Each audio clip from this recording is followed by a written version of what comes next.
Hello अस्सलाम वालेकुम my to family, welcome back to my channel. सब लोग कैसे हो? उम्मीद करती हूँ सब लोग खैरियत से ठीक ठाक खुशबाश होंगे। अल्लाह ताला के फजल करम से आप लोगों की दुआओं से मैं बिल्कुल ठीक हूँ।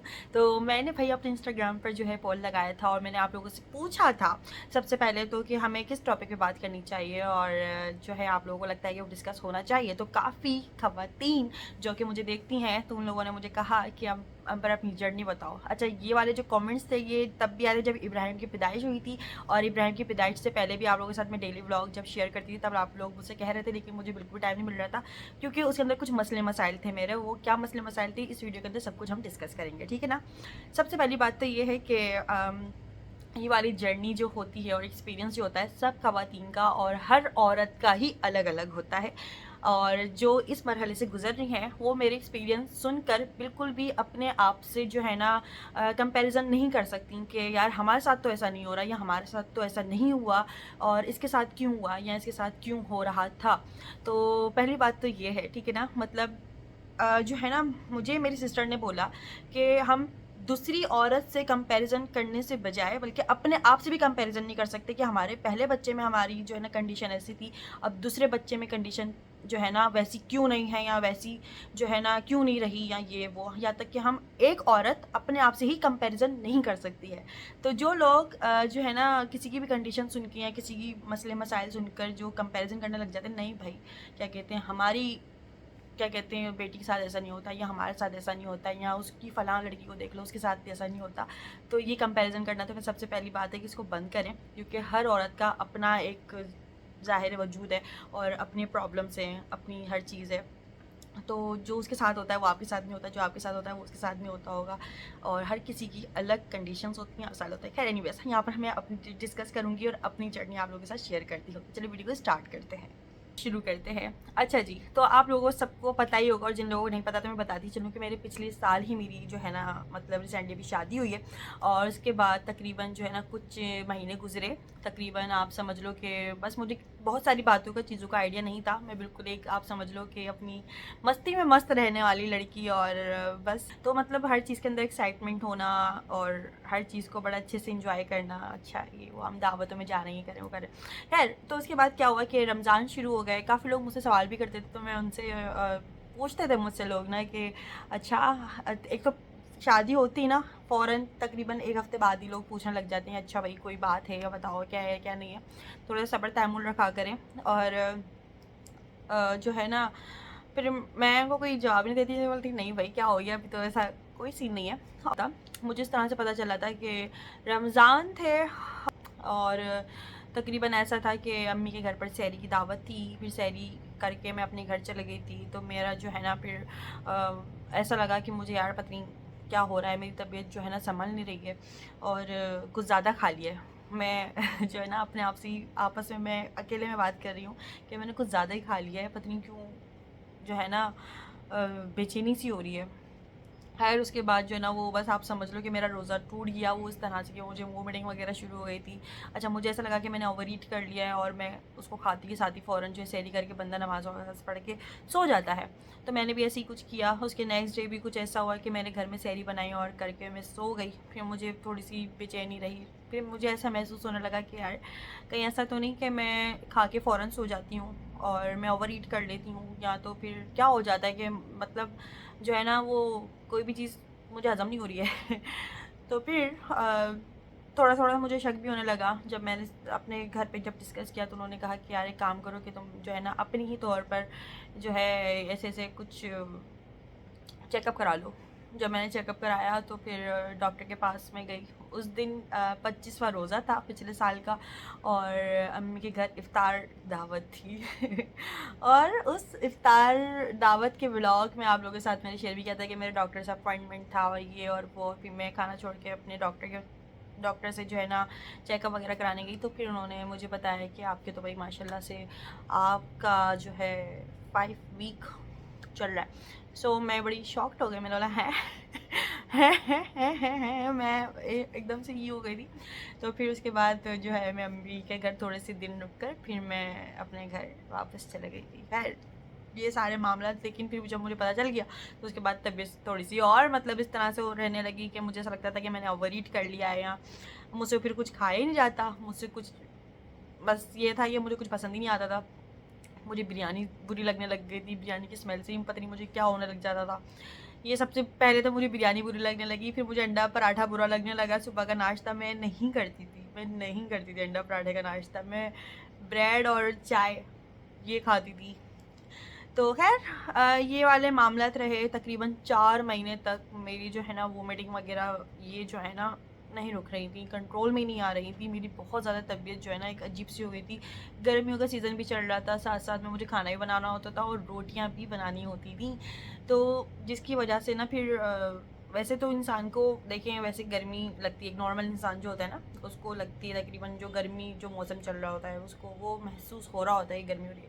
लेकिन अगर आपकी इस तरह की कोई कंडीशन हो जाए या अगर आपको इस तरह से कोई गुड न्यूज़ मिल जाए तो उस कंडीशन में जो है ना आपको डबल ट्रिपल गर्मी लगने लगती है। और ये बात मुझे नहीं पता थी, ये बात फिर मुझे बाद में पता चली कि यार इस तरह से होता है। खैर तो फिर ये हुआ कि मेरे ना बड़े मूड स्विंग्स होते थे इस वजह से कि मुझे गर्मी बर्दाश्त नहीं होती थी, मुझे बड़ा गुस्सा होता था, मुझे चिड़चिड़ापन भी होता था क्या कहते हैं गर्मी की वजह से। और तबीयत बहुत ज़्यादा एक अजीब हो जाया करती थी। मैं बोलती थी यार मेरे साथ ये क्या हो रहा है, क्यों हो रहा है, अल्लाह पाक मुझे माफ़ कर दे, पता नहीं कौन से गुनाहों की सज़ा मिल रही है। और ये वो मैं इस तरह से ना मैं जयनमाज़ बिछा के बैठ जाती थी, अल्लाह मुझे माफ़ कर दे, मेरे साथ क्या हो रहा है, मुझे क्या हो रहा है। मैं बहुत रोती थी, बोलती थी यार मेरे साथ क्या हो रहा है। खैर 4 महीने तक ये सारा सिलसिला चलता रहा कि मैं बिल्कुल समझ लो कि बहुत हालत मेरी ख़राब रही शुरू के। और मेरी कमर में बहुत तकलीफ़ रही, मेरे जो है ना पैरों में बहुत तकलीफ़ रही। इस तरह से मतलब मेरे साथ कभी इस तरह से हुआ नहीं था। तो मैं बोलती थी यार मैं क्या करूँ, क्या करूँ, मैं ऐसा क्या खाऊँ जिससे मेरी कमर का दर्द ठीक हो जाए, मेरे और मामला ठीक हो जाए। खैर उसके बाद मैं डॉक्टर के पास गई, डॉक्टर ने बोला भाई ऐसे तो होता है और यूँ होता है वो होता है। मैंने कहा अच्छा चलो सही है। फिर उसके बाद जो है ना वो अल्लाह अल्लाह करके कुछ टाइम गुजरा। नहीं थी, बस पीती रहती थी कि मुझे कुछ ठंडा पिला दो, कुछ ठंडा खिला दो, या आइसक्रीम खानी है। आइसक्रीम के मैं इतने बड़े बड़े पॉट लेकर आती थी, जब मैं ग्रॉसरी के लिए जाती थी तो मैं 2 पॉट तो तकरीबन आइसक्रीम के लेकर आती थी। वनीला, एक चॉकलेट और दूसरे दूसरे फ्लेवर्स की इस तरह से जूसेस लेती थी मैं। बस पीती ज़्यादा थी, खाती कम थी, इस तरह से। फिर उसके बाद 4th मंथ अल्लाह का शुक्र है कि थोड़ी सी तबीयत उसके बाद संभलना शुरू हुई। और उसके बाद मुझे डॉक्टर ने फ़ौरन बता दिया था कि भाई अल्लाह पाक ने आपको जो है ना बेटी की नेमत से नवाजना है। तो वैसे तो जो है अल्लाह पाक कुछ भी दे, ज़ाहिर है कुछ भी से मुराद ये कि बेटा दे या बेटी दे, दोनों ही अल्लाह ताला की रहमत भी है और नेमत भी है। बेटी जो होती है रहमत होती है और बेटा जो होता है नेमत होता है। खैर मैंने अल्लाह का शुक्र किया कि चलो अच्छा है जो है अल्लाह पाक ने बेटे की नेमत से नवाज रहा है। और मुझे फ़ौरन 5 मंथ में फ़ौरन बता दिया था उन्होंने कि आप जो है ना बेटा है। अच्छा मैं कराने जाती थी अपना अल्ट्रासाउंड, इस अल्ट्रासाउंड ने मेरी जान बचाई थी, वरना मैं आज मैं सच बता रही हूँ मेरी जान को आ गई थी। मेरे ऊपर बहुत एक अल्लाह अल्लाह अल्लाह ताला ने बहुत मेरी हेल्प करी। आप समझ लो कि मैं सदका खैरात हर महीने निकाला करती थी, तो वही शायद मेरे काम आ गया, वरना मेरी जान को आ गई थी। और आगे क्या क्या मामला हुए हाँ बस मैं बता नहीं सकती। खैर 5 मंथ के अंदर फिर ये हुआ कि अब ज़ाहिर है मैं 4th फ्लोर पे भी रहती हूँ, आप लोगों को पता ही है। 4th फ्लोर पे मेरा घर, रोज़ाना के आना जाना, मतलब मैं एक दिन भी टिकट नहीं बैठी होंगी। जो लोग कहते हैं ना कि नहीं भाई थोड़ा सा टिक कर बैठना चाहिए वरना ये हो जाता है, ये वाले मामला हो जाते हैं, वो वाले मामला हो जाते हैं, जो टिक कर नहीं बैठती मैं होती नहीं। मैं रोज़ाना वॉक भी करती थी, मैं रोज़ाना बाहर भी जाती थी, अपना अच्छे से मैं इंजॉय करती थी। क्योंकि मुझे डॉक्टर ने कह दिया था ये तुम बीमार नहीं हो, तुम बीमार नहीं हो, बस एक ये नेचुरल चीज़ है और वो तुम्हारे साथ है। मैंने कहा चलो ये भी अच्छी बात है, चलो ठीक है नो प्रॉब्लम। मैं इसके अंदर शॉपिंग पे भी गई हूँ, बाइक्स पे भी घूमी हूँ, सब कुछ मतलब मैंने अपनी लाइफ को बहुत अच्छे से आप समझ लो कि किसी भी तरीके से मैंने डिस्टर्ब नहीं किया अपने आप को, बस जो मुझे करना है मैं करती थी। और उसके बाद जो है मेरी सांस फूलना बहुत शुरू हो गई थी। इतनी सांस फूलती थी, इतनी सांस फूलती थी, इतनी सांस फूलती थी कि अगर मैं किसी से अगर इतना ही बोल रही हूँ ना कि मुझे पानी पिला दो तो उसमें मेरी सांस फूल जाती थी। मेरी बहुत ज़्यादा ना सांस फूलने लग गई थी, मैं बात नहीं कर पाती थी। इसलिए मैं अपनी जर्नी आप लोगों को इस तरह से बता नहीं सकती थी बैठकर, ठीक है। जिस तरह से अभी मैं बोल रही हूँ ना आप लोगों के सामने, इस तरह से अगर मैं उस वक्त बोलती तो मेरी सांस इतनी फूल जाया करती थी कि मुझे पानी पीना पड़ता था बाकायदा। है तो मेरी सांस फूलने लग गई थी बहुत ज़्यादा। इतनी कहना बस मैं ऊपर चढ़ती थी ना तो मेरी सांस फूलती थी, मैं बात करती थी मेरी सांस फूलती थी, मैं जो है ना कुछ बोल रही हूँ एक नॉर्मल तरीके से बात कर रही हूँ तो मेरी सांस फूल रही, सांस का बहुत ज़्यादा प्रॉब्लम होना शुरू हो गया था। इतना ज़्यादा कि फिर मुझे मैं जब सोने के लिए लेटती थी ना तो मुझे ऐसा लगता था सम टाइम कभी कभी कि मुझे सांस नहीं आ रहा है। मैं बैठ जाया करती थी, मैं फिर ना ऊँची लंबी लंबी सांस लिया करती थी, एक जैसे योगा टाइप में करते हैं ना, जैसे पूरी एक सांस अंदर लेना फिर बाहर निकालना, इस तरह से मैं फिर लेटती तो फिर मुझे सांस का मसला होने लग जाता, मतलब इस तरह से कि मुझे सांस नहीं आती थी। फिर मैं डॉक्टर के पास गई दोबारा से चेकअप कराने के लिए। अच्छा, डॉक्टर का भी बड़ा मामला रहा और वो भी आप लोगों को मैं बताती हूँ। जिस डॉक्टर को मैं दिखा रही थी ना वो तकरीबन आप समझ लो कि नेचुरल तरीके से ज़्यादा आप समझ लो वो करती हैं डिलीवरी वगैरह जो होती है। और ना वो सर्जन वगैरह नहीं थी बोली ना, इनका बस सारा कॉन्सेंट्रेट इस पे था कि मैं ऑपरेशन की तरफ लेकर नहीं जाती मामला था। मैं बहुत एक्सपर्ट हूँ, मैं इतने सालों से ये काम चला रही हूँ, मैं कभी भी मैंने ऑपरेशन नहीं किया, बेशक बच्चे मरे हुए निकले लेकिन मैं करती नेचुरल तरीके से हूँ। उनको इस चीज़ पे बड़ा अपना आप समझ लो प्राउड फील करती थी। वो बोलती थी ज़िंदगी मौत तो अल्लाह के हाथ में है भाई। तो उनका एक ये डायलॉग और एक ये बोलना कि भाई मैं ऑपरेशन की तरफ नहीं लेकर जाती, मैं मामला नेचुरल तरीके से करती हूँ, भले वो किसी भी तरीके से वो बच्चा बचे ना बचे, मैं तो नेचुरल तरीके से कर रही हूँ ना, ऑपरेशन नहीं कर रही है देखो। तो उनका ये बड़ा पता नहीं क्या बोलेंगे बिल्कुल भी ना। तो मैं खैर मैं उनको ही दिखा रही थी शुरू से लेकर और एंड तक, जिनका मैंने आप लोगों से डिस्कस भी किया था, जब इब्राहिम की पैदाइश हुई थी उसके बारे में डिस्कस भी किया था। एक डॉक्टर मिल गई थी और मुझे नहीं पता था कि वो ढक्कन है। तो खैर उसके बाद क्या हुआ कि जो है ना मेरी सांस बहुत ज़्यादा फूलती थी, सोती थी तो सो नहीं पाती थी इस वजह से क्योंकि मेरी सांस ही नहीं आ रही थी। मैं अचानक से नहीं उठती थी, अल्लाह मुझे सांस को क्या हो रहा है मतलब। फिर मैं लंबी लंबी सांस लेती, थोड़ा सा पानी वानी पीती, चलती फिरती और उसके बाद थोड़ा सा मुझे सांस आता, फिर मैं बैठे बैठे सो जाती क्योंकि लेटने से मेरी सांस नहीं आती थी। ये बड़े प्रॉब्लम्स मेरे साथ रहे। फिर उसके बाद अल्लाह अल्लाह अल्लाह करके वो महीना भी गुजर गया। फिर कुछ इस तरह के मरहले मेरी ज़िंदगी में रहे। फिर उसके बाद और भी मसले मसाइल रहे, खैर वो मैं आप लोगों से क्या ही शेयर करूं। लेकिन उसके बाद जो है ना वो डॉक्टर को मैं दिखाती रही। एक मसला हो गया था मेरे साथ, तो उन डॉक्टर की दवाई मुझे लग नहीं रही थी, तकरीबन 5 से 6 दिन हो गए उस मसले को और वो हल नहीं होकर दे रहा था। तो फिर मैंने एक सर्जन डॉक्टर थी जिससे मतलब मेरी सिस्टर ने मतलब जब ज़ैनब हुई ना तो उन्होंने उनका जो है केस वो किया था। तो उन्होंने मुझे फिर बाजी ने मुझे मशवरा दिया कि अंबर तुम इस डॉक्टर को दिखा दो, क्या पता इनकी दवाई लग जाए, क्योंकि अल्लाह ताला ने भी देखो किसी किसी के हाथ में शिफा रखी होती है, किसी किसी के हाथ में कभी कभी नहीं लगती है दवाई उसकी। तो ये भी देखें वो मसला है। खैर तो फिर मैंने ना उस सर्जन को दिखाया, उन सर्जन का नाम है डॉक्टर नसीम जुनेजो। उनको मैंने दिखाया तो उनकी दवाई मुझे तकरीबन आप समझ लो उन्होंने मुझे 3 दिन की दी थी, लेकिन मैंने एक डोज़ ली और मेरा मसला जो भी था वो ख़त्म हो गया। अल्लाह का लाख लाख शुक्र है।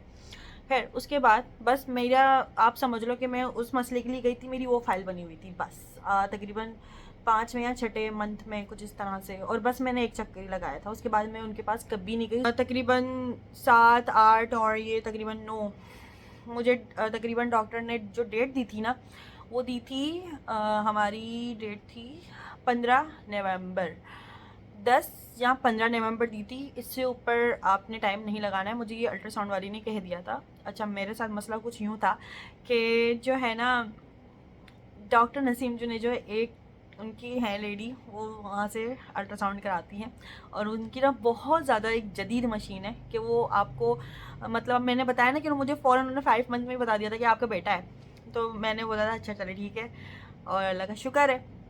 और जिस डॉक्टर ढक्कन के पास मैं जा रही थी ना तो उनके पास जो अल्ट्रासाउंड मशीन थी वो बहुत ज़्यादा लोकल थी और बहुत ज़्यादा आप समझ लो बहुत कदीम पुरानी, मतलब बहुत पुरानी उनके पास थी। इस तरह कोई जदीद नहीं थी कि वो आप समझ लो कि बहुत लोकल सी मशीन इस्तेमाल कर रही थी वो। खैर तो शुरू शुरू में तो मैंने उनको चेकअप कराया, फिर उसके बाद जो मैंने आपको बताया ना कि वो जो डॉक्टर ने एक दफ़ा अल्ट्रासाउंड के लिए भेजा था और उन्होंने मुझे जब जेंडर बता दिया था इब्राहिम का, तो फिर मैं बड़ी उनसे ना आप समझ लो कि इम्प्रेस हो गई थी कि यार ये तो बड़ा अच्छा मतलब सब कुछ डिटेल से सब कुछ बता देती हैं कि कौन है क्या है कैसा है और ये वो, मतलब वो एज इट इज़ सब कुछ दिखाती भी है बताती भी हैं, आपको हार्ट बीट भी सुना देंगी, सब कुछ कर देती हैं।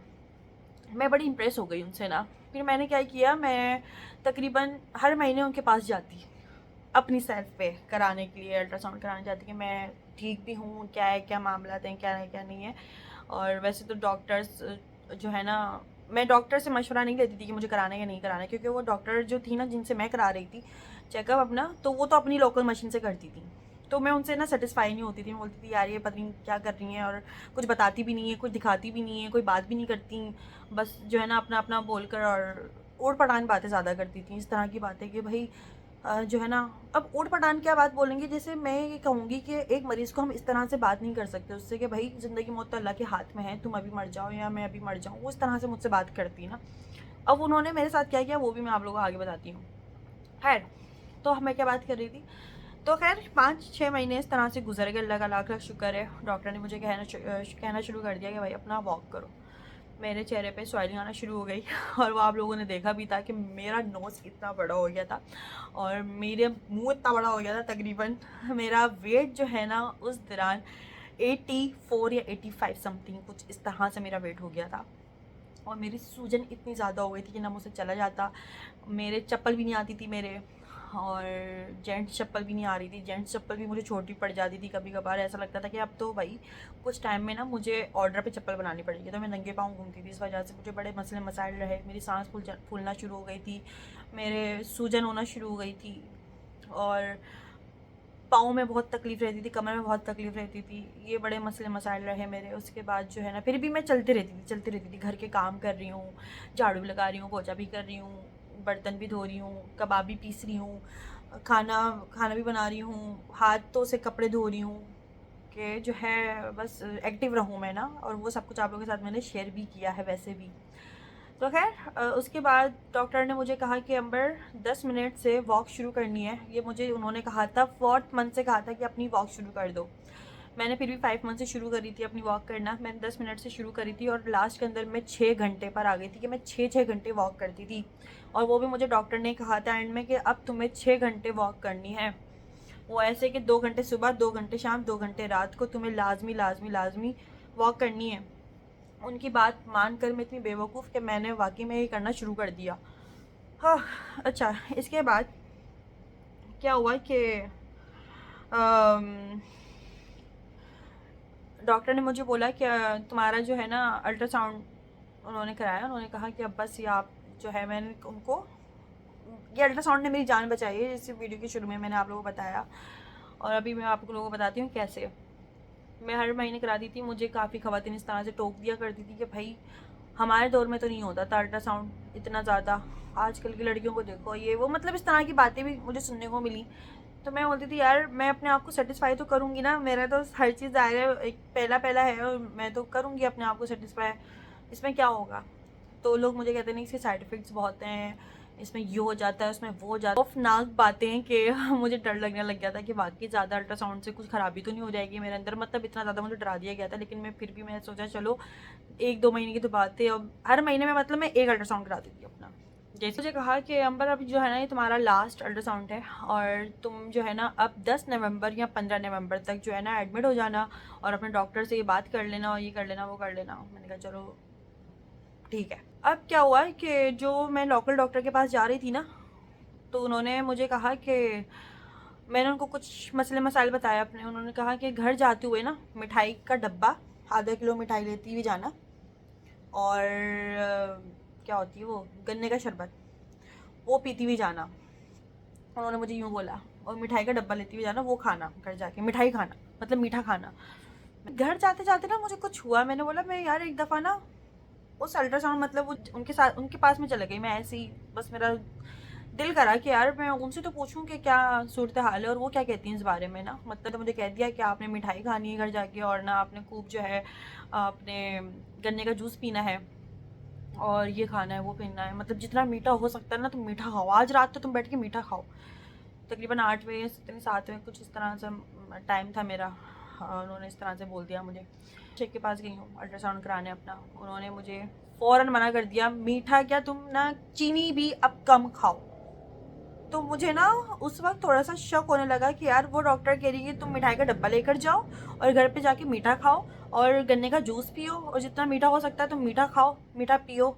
उन्होंने मुझे यूँ बोला। और ये डॉक्टर जो है ना अल्ट्रासाउंड करने वाली, जिनसे मैं सेटिस्फाई थी, उन्होंने मुझे बोला कि अमर मीठा मत खाना, और अगर चाय में भी पी रही हो ना मीठा तो थोड़ा सा कम लेना, मतलब मीठा कम ही लो तो ज़्यादा बेहतर है, वो तुम्हारे लिए अब ठीक नहीं है। मैं इन दोनों बातों में थोड़ी सी कंफ्यूज हो गई। अच्छा, ये वाली जो अल्ट्रासाउंड करती थी ना, ये पूरी एक पेपर देती थी और पूरा स्कैन वगैरह और सब कुछ लिखा हुआ होता था, डिटेल्स वगैरह। वो जो दूसरी थी उनके पास तो खैर ऐसा कुछ भी मामला नहीं था। मैं वाली रिपोर्ट उठा के जो है ना फिर अपने दूसरे डॉक्टर के पास लेकर गई कि भाई आप तो मुझे कह रही हैं मैं मीठा खाऊं, और वो डॉक्टर कह रही कि मीठा बिल्कुल भी नहीं खाना, क्या मामला है। उन्होंने मेरी रिपोर्ट देखी कि वो कहने लगी कि हाँ अब एक काम करो कि मीठा बंद कर दो। मैं थोड़ी सी कन्फ्यूज़ हो गई। मैंने बोला है, कहने का मतलब ये है कि इस सिचुएशन में या इस कंडीशन में कभी भी एक डॉक्टर ना रखो और कभी भी एक मतलब एक स्पेशलिस्ट ज़रूर रखो जो आपका जो है ना अल्ट्रासाउंड करने वाली एक अलहदा से जो होती है ना उनसे कराओ, जो स्पेशल इसी काम के लिए होती है। मैं थोड़ी सी कंफ्यूज हो गई। मैंने बोला यार अभी 5 मिनट पहले मैं इस डॉक्टर के पास आई हूँ और उन्होंने मुझे कहा है कि मीठा खाओ, मिठाई का डब्बा लेके जाओ, जितना मीठा हो सके तुम केक खाओ, ये खाओ वो खाओ। उन्होंने पता नहीं क्या क्या मुझे मीठी बातें बता दी, मतलब मीठी मीठी चीज़ें बता दी कि ये खाओ ये खाओ ये खाओ। और अभी मैं 5 मिनट बाद आई हूँ तो मुझे कह रही मीठा बिल्कुल ही मत खाना। रिपोर्ट्स देख के उन्होंने मुझे बताया। जब तुम्हें पता ही नहीं है रिपोर्ट्स को इतना ज़्यादा तुम जानती नहीं हो तो फिर तुमने कैसे बोल दिया कि मीठा खाओ। जाता है। और अल्लाह का शुक्र है कि मैंने तो चेकअप करा लिया ना अपने खुद से।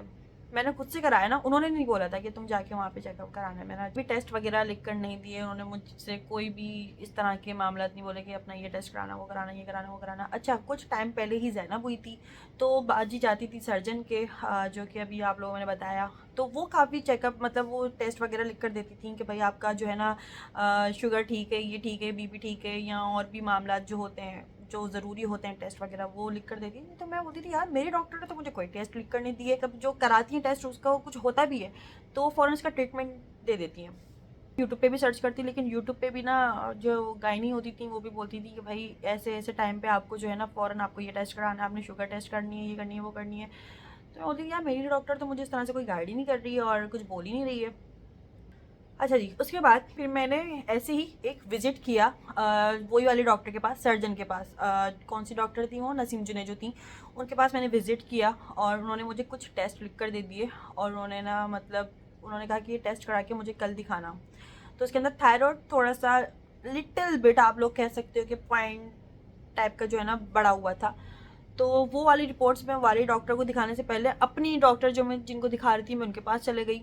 उन्होंने क्या किया कि उस रिपोर्ट के ऊपर सर्कल बना दिया कि ये थायराइड आपका बढ़ा हुआ है। इस तरह से मुझे डरा दिया और पता नहीं क्या क्या मुझे बोल दिया, जिसकी वजह से मैं इतना ज़्यादा कोई डर गई और मेरा मुंह उतर गया, मैं अपसेट हो गई। मैंने बोला यार अब क्या होगा। जब मैं वाले डॉक्टर के पास गई दोबारा से दिखाने के लिए उनको रिपोर्ट, जिन्होंने मुझसे टेस्ट करवाए थे एक्चुअल में, तो मैं उनके पास जब दिखाने गई तो उन्होंने मुझे बोला कि सबसे पहले तो ये बताओ कि ये सर्कल किसने बनाया है।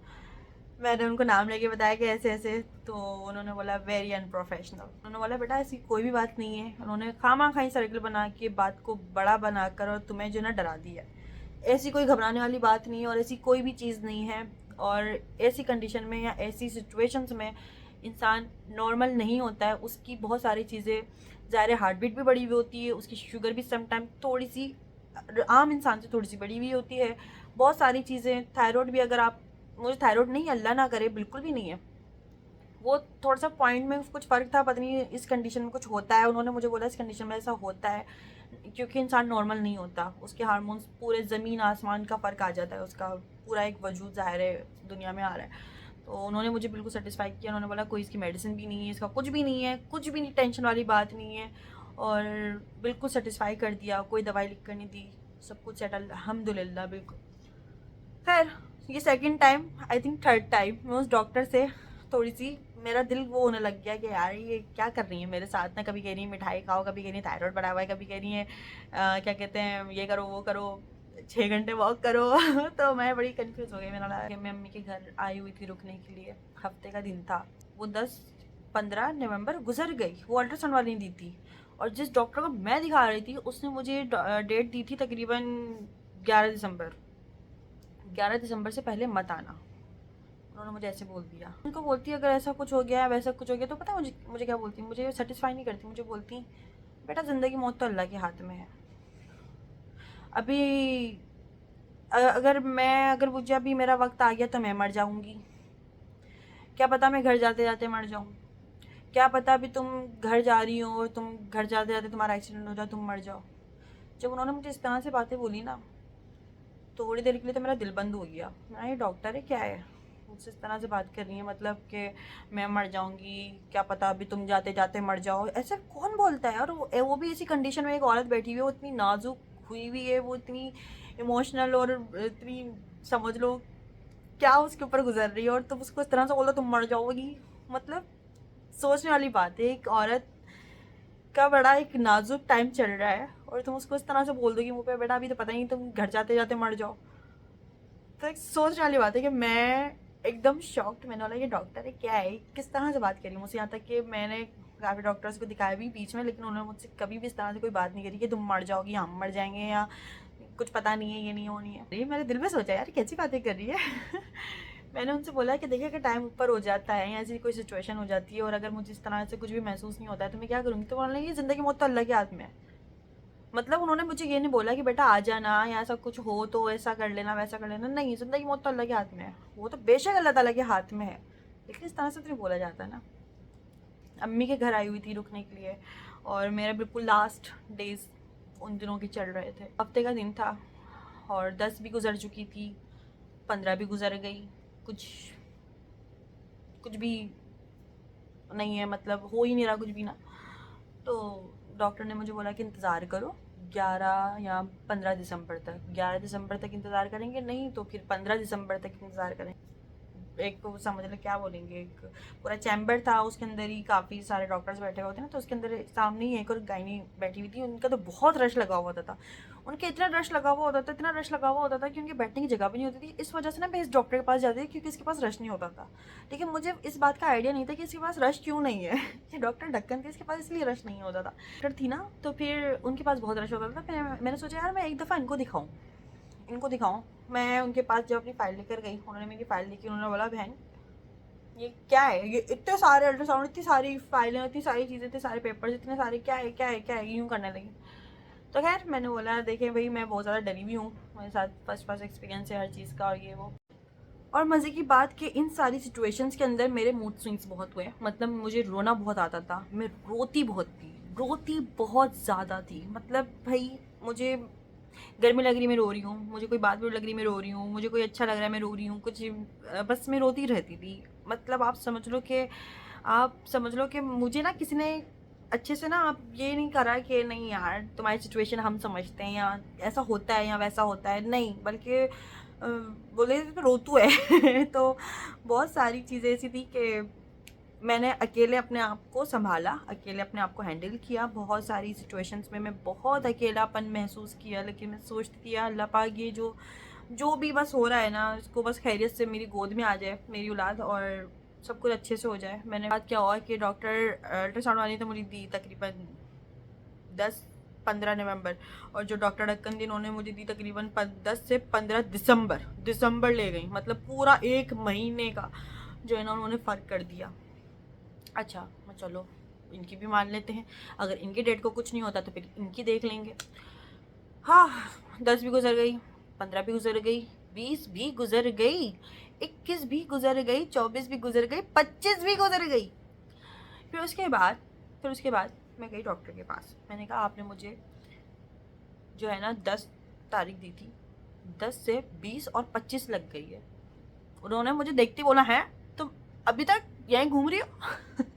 बहन जो तुम्हारे बाद आई थी और तो उनके भी बच्चे हो गए, तुम कहाँ घूम रही हो? मैंने बोला बस आपके सामने ही हूँ मैं खुद आपसे मालूम करने आई हूँ कि मैं क्या करूँ।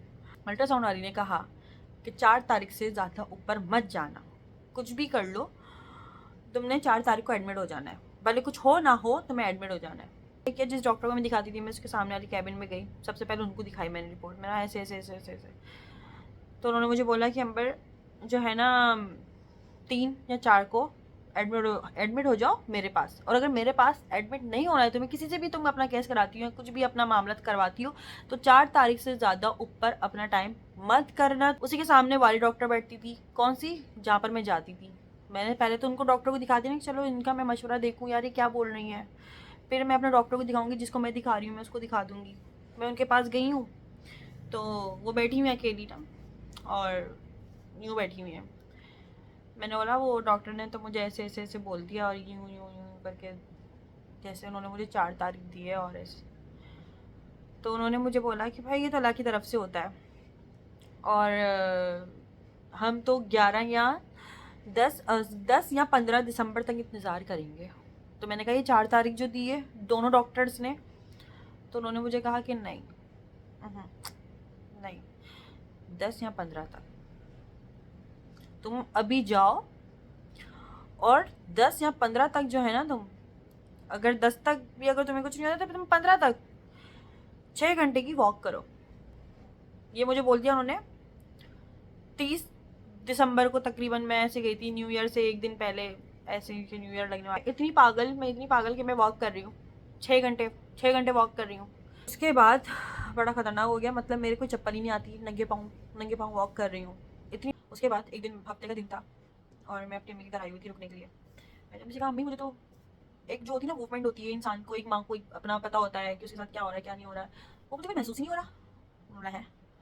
तो उन्होंने कहा कि अच्छा एक काम करो, पानी नहीं पियो, ठंडा पानी पियो, ये करो वो करो, मतलब वही माओ के जो टोटके होते हैं। उन्होंने मुझे बोला कि यार ये कर लो वो कर लो। मैं तकरीबन सुबह 7 बजे की उठी तो पहले 3 बज गया, और मुझे ऐसा कुछ भी महसूस नहीं होने को दे रहा ना, मतलब मैं परेशान हो गई कि यार ये मेरे साथ क्या हो रहा है। और मैंने यूट्यूब पे सर्च किया, यूट्यूब पे मैंने ऐसे ऐसा अगर नाम हो तो फिर क्या करें। तो उन्होंने फ़ौरन बोला कि फ़ौरन अपने डॉक्टर साहब जो है ना रब्ता करें, अपने डॉक्टर के पास जाएँ फ़ौरन।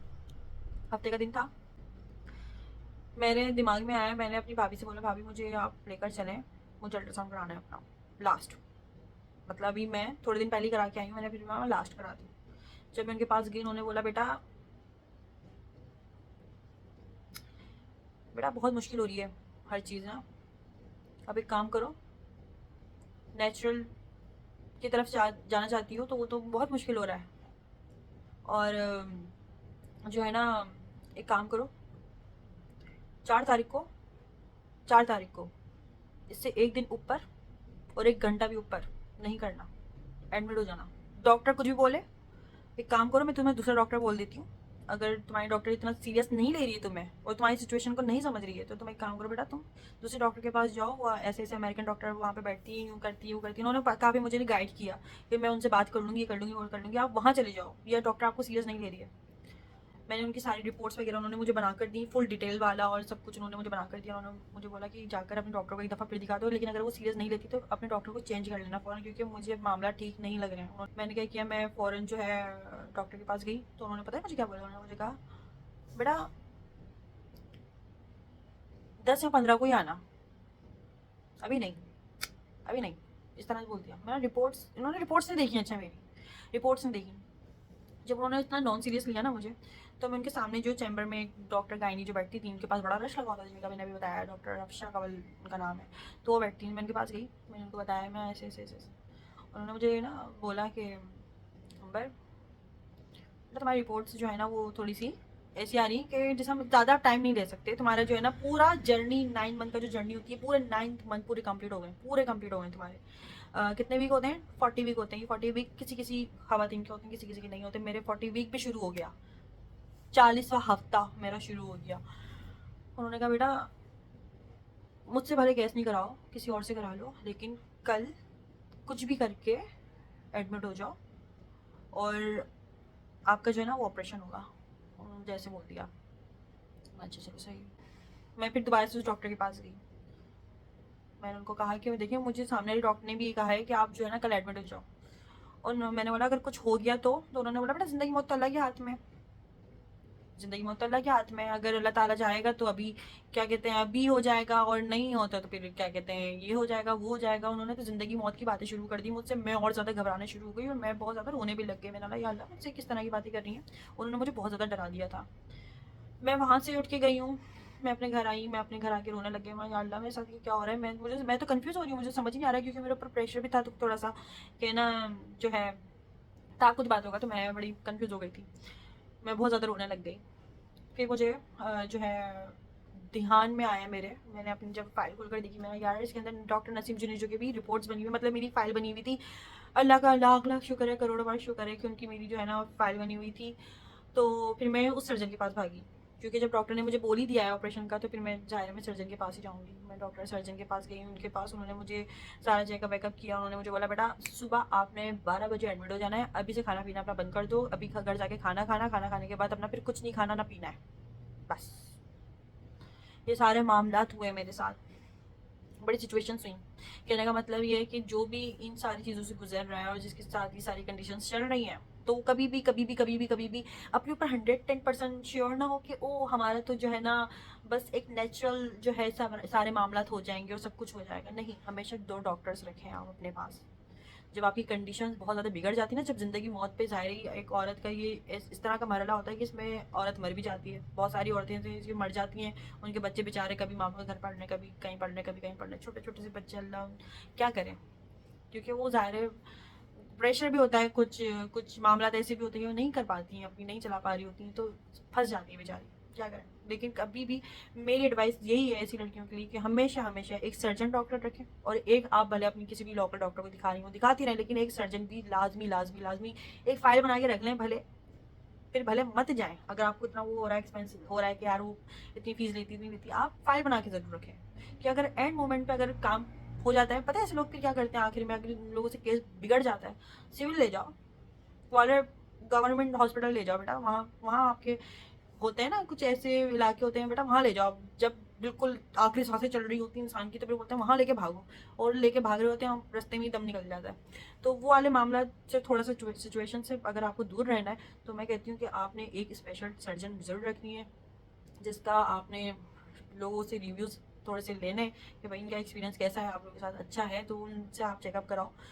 हर डॉक्टर अच्छी नहीं होती, हर डॉक्टर बुरी भी नहीं होती है, तो ऐसा ही है। तो मेरे साथ कुछ इस तरह से मामला रहे कि मुझे 3 डॉक्टर्स ने मुझे कह दिया कि अब तुम्हारा ऑपरेशन होगा बेटा, तुम्हारा मामला बहुत जो है ना क्रिटिकल हो रहा है। और क्या कंडीशंस होनी थी, ज़ाहिर है बच्ची की बहुत सारी चीज़ें होती हैं, तो वो ख़त्म हो रही थी। इब्राहिम ने पॉटी कर लिया था, तो उन्होंने यही कहना था ज़िंदगी मौत तो अल्लाह के हाथ में है भाई, हम क्या कर सकते हैं। बेशक बेशक बेशक इख्तियार अल्लाह ताला को है ज़िंदगी और मौत देने के, लेकिन इंसान कोशिश तो कर सकता है ना। वैसे भी नहीं ट्रक के सामने खड़े हो जाओ फिर बंदा बोले कि मैं ज़िंदगी मौत तो अल्लाह के हाथ में, मरना होगा तो मर जाऊँगा वरना उड़ जाऊँगा। था उन्होंने मुझे कहा था बेटा आप कल से ज़्यादा नहीं, उसके आगे क्या हुआ ये मैं आप लोगों के साथ कल शेयर करूँगी। और बहुत कुछ जो है ना अजीब हो गया था। उसके बाद क्या हुआ ये जानने के लिए आप लोगों ने नेक्स्ट वीडियो देखना है। अपना डिलीवरी आप लोगों के साथ मैं आप लोगों के साथ शेयर करूँगी कि फिर क्या हुआ। तो फिर मिलते हैं नेक्स्ट वीडियो में, जब तक के लिए तब तक के लिए दीजिए इजाज़त। चैनल पर नए नए हो या सब्सक्राइब नहीं किया हुआ तो जल्दी से चैनल को सब्सक्राइब कर लेना।